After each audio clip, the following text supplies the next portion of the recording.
Hi, and welcome to Grassroots Crypto, where I like to teach people about crypto. This video is the start of a beginner's series, and today we're going to be tackling the fundamental question, what is Bitcoin? Cryptocurrencies, especially Bitcoin, can be confusing when you're just starting out. The terminology and finance concepts can seem overwhelming. It can be hard to make sense of it all. I know the frustration. I've been there when I was starting out. Knowing that this may be entirely new territory for you, I will explain what Bitcoin is using understandable terms and relatable examples. While it is not a comprehensive guide, as that would take way too long, it's a starting point. It's important to understand that this video is not financial advice. I'm going to equip you with the knowledge you need to comprehend Bitcoin so you can make your own informed decisions. So let's embark on this journey into the world of Bitcoin, marking your first step in your crypto journey.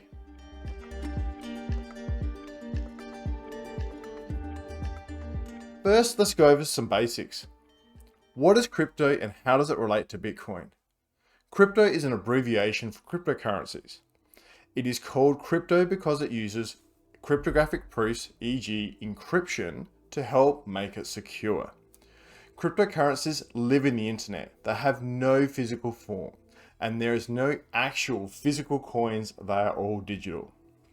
There are many cryptocurrencies. However, Bitcoin was the first cryptocurrency created. And to learn about cryptocurrencies, you really do want to start with Bitcoin. So what is Bitcoin? Bitcoin is a digital money that is created, stored, and transferred electronically over the internet. You can think of it like sending an email or a text message, but instead you're sending Bitcoin from one person to another digitally over the internet. As the creator of Bitcoin puts it, a pure peer-to-peer version of electronic cash that allows online payments to be sent directly from one party to another party without going through a financial institution. And when I say financial institutions or third parties, I mean middlemen like banks and credit card companies. And these companies are profit seeking. So obviously they're going to be taking a fee and you have to provide your personal information to use them. So there's a bit of trust there when you utilize these companies. Bitcoin doesn't need this trust as there are no financial institutions or third parties. Transactions in Bitcoin is like transferring cash. So the simplest way I like to think about it is Bitcoin is international digital cash or cash for the internet. Direct person-to-person transactions anywhere in the world at any time. So let's try and describe Bitcoin in a bit more depth so we can get a better understanding. Bitcoin is an alternative to the current money system, the one you use today. If you're concerned about inflation affecting your money's value, if you don't like how government is managing the economy, if you don't want banks controlling how and where you can spend your money, Bitcoin provides an alternative or a secondary option. Let's have a look why. Bitcoin operates independent of any central authority like a government or a central bank. No one oversees it, sets the rules, or manages it, it just is. Bitcoin is the scarcest or rarest asset known. It's rarer than gold. It does not inflate like normal money, it actually does the opposite. Bitcoin is transferred person to person and does not require trust of a third party as we talked about before. Bitcoin transactions settle about every 10 minutes. This is very quick compared to buying and selling shares or bank-to-bank transfers that can take up to 3 business days. While Bitcoin's price can swing a lot, over the long term, Bitcoin is the best performing asset over the last 11 years. Bitcoin is programmed to have a 4-year cycle, and within that 4-year cycle, 2 things happen. First, the amount of Bitcoin that gets created every day halves. This is known as the halving. To give you an idea, 900 Bitcoin is created each day.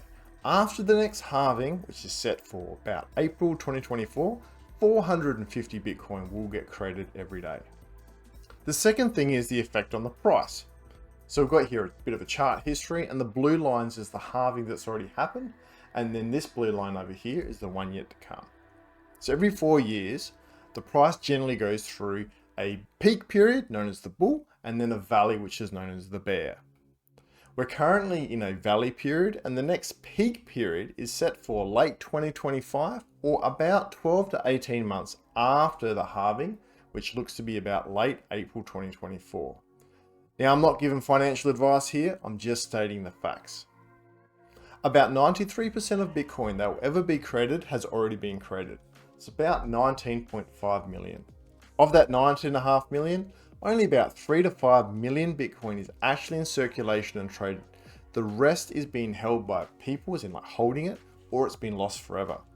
So while 93% of Bitcoin has already been created today, just over 99% of Bitcoin will have been created by 2032. Remember, it's the rarest asset ever known, and how much gets created halves every 4 years.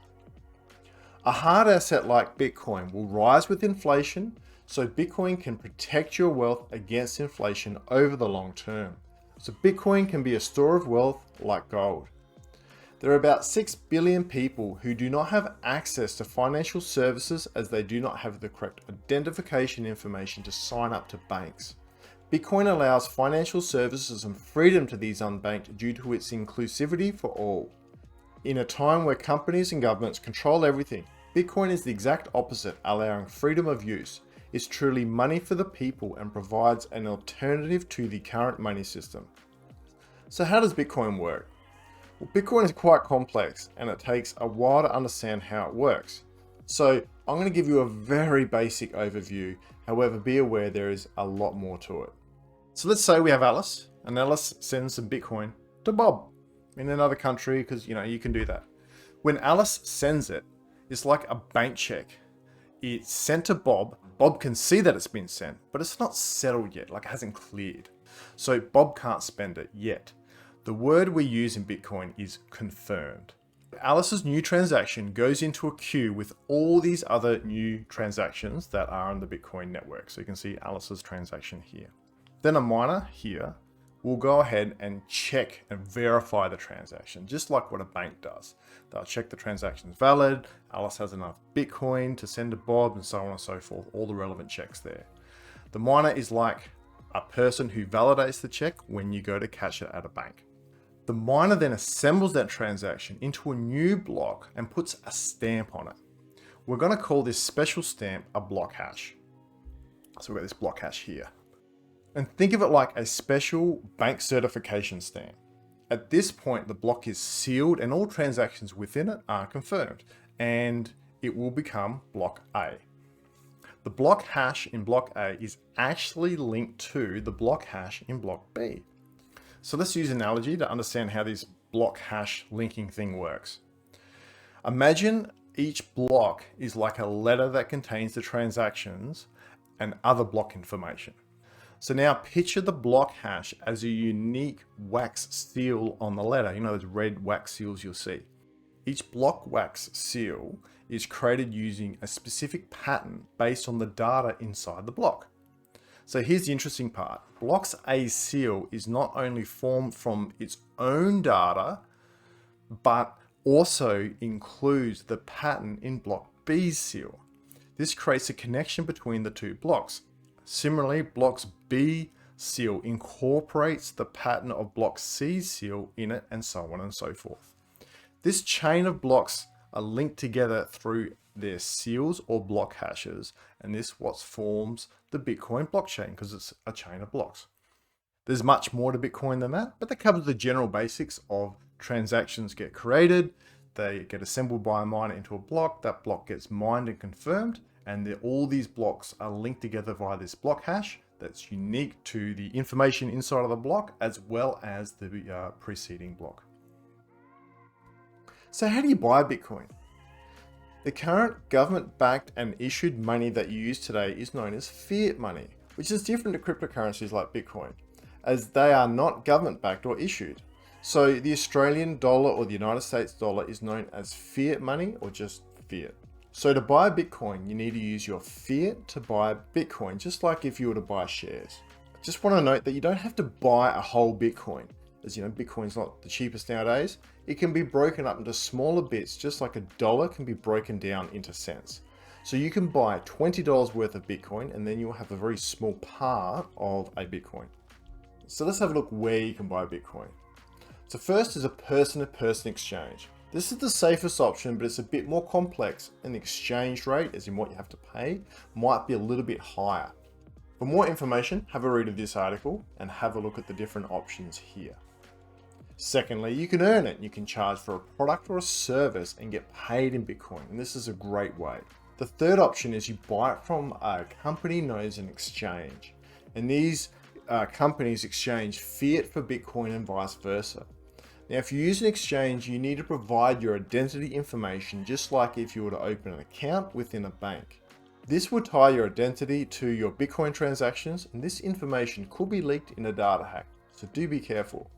Most people will go off option 3 and use an exchange. So whilst it's not ideal, it is the easiest method when you're starting out, and that's what I did.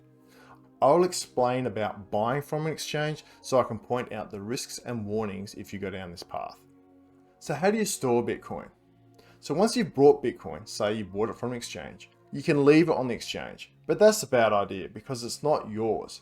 If the crypto exchange goes under, as in like they go bankrupt, you don't get your Bitcoin back. And we've seen a lot of that over the years, and people have lost like their life savings because they've left their Bitcoin on exchanges. Bitcoin is properly stored in a special crypto wallet that you control. This is called self-custody. It means you are responsible for your Bitcoin, but it also means you have total control over it. Better you have control over your money than some company. I'll talk more about wallets in detail in a separate video, but for now, here are some quick pointers. Wallets require you to make a set of 12 or 24 words. You need to keep them as private as possible and never ever share them. Some wallets that I could recommend is Blue Wallet, Moon Wallet with 2 U's, or Trust Wallet. Take your time to learn about this stuff and test with small amounts. I've helped many people start their crypto journey, and while it can seem like fun, I always like to give the following pointers. Crypto, especially Bitcoin, attracts a lot of scammers. There are many scammers out there trying to con people out of their Bitcoin and crypto. So don't fall for it. Never send anyone information relating to your crypto via email, chats, texts, or even in person, particularly those 12 and 24 words. 2. You're entering the online world and data leaks happen all too often. So the information you provide, e.g. your name, email address, and so on, when signing up with an exchange can get exposed to hackers via data leaks, and it happens a fair bit, unfortunately. Learn how to protect yourself digitally. Learn how to create alternative email addresses, home addresses, and so on. I've created a video that explains how to do this, so check it out. Safety first. 3. There are 3 different ways you can get your hands on Bitcoin, and using an exchange is just one of them. If you use an exchange, who you use matters. So choose carefully, pick 1 or 2, and stay with them. Don't sign up for everything under the sun. I have some recommendations and discounts if you're stuck, and I'll make a video going through the process, so keep a lookout for that. Number 4, don't keep your crypto on exchanges. Learn about self-custody wallets. Again, I'll make a video on this, so keep an eye out for it. Number 5, take time to build your knowledge as it helps protect yourself in this new and emerging space. If you plan to invest in Bitcoin or in crypto in general, it is your responsibility to do your own research and protect yourself. I'm here as a guide to help you through the process, but at the end of the day, it is your decision and your money, not mine, so you need to take responsibility and get informed. And lastly, as a bit of a word of warning, there are many good-looking and shiny things in crypto land that may seem very tempting and much more interesting than Bitcoin. I recommend learning about Bitcoin, using and spending time with Bitcoin before you get too carried away. Don't get ahead of your knowledge and understanding, as this is a trap for beginners. So I hope I've given you a starting point that's not been too confusing. I'm sure you've got lots of questions, which is good, but you might be thinking, where do I go to next? So of course, there's my channel. I have a beginners playlist, and I'll be making more videos in the future, so you can check them out. Secondly is the Inventing Bitcoin book. It's 100 pages long, and it's a very succinct and clear way of explaining Bitcoin without getting into the technical details. So you can buy it here from Amazon, or if you do a bit of a Google search, you could probably find the free PDF. Next is the Bitcoin white paper, written by the creator of Bitcoin. Now, when I was starting out, I put off reading this for like 6 months because I didn't think I'd understand it. After my friend told me like 50 times to read it, I did, and I found it to be one of the best and most understandable descriptions of Bitcoin I had ever seen or read to date. Don't make the mistake I did. Have a read of the introduction at least. It does start to get a bit technical, in chapter 11.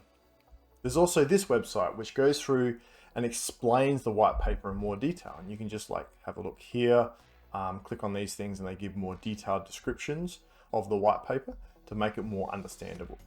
Then we have Andreas M. Antonopoulos.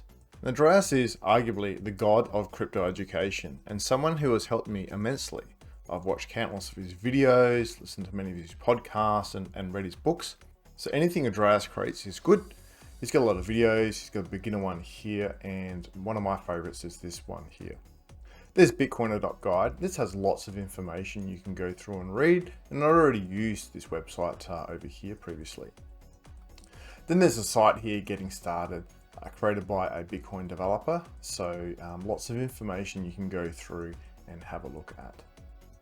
So that's the video. If you're just starting out, I really hope you found that information useful. If you did, please like the video, subscribe to see more videos for beginners like this, and send it to your friends who don't know about Bitcoin or who are just starting out. Remember, this is not financial advice, it's just the facts to aid in your decision making. This video covers the very basics and the kind of video I wanted to watch when I started out. I now have a deep technical understanding of Bitcoin and crypto, so if there's something more you want to know about this new technology, put a comment below and maybe I'll make a video on it. If you live in Australia and want one-on-one assistance with your Bitcoin journey, contact me and I'll be happy to help. Thanks for watching, and until next time, bye.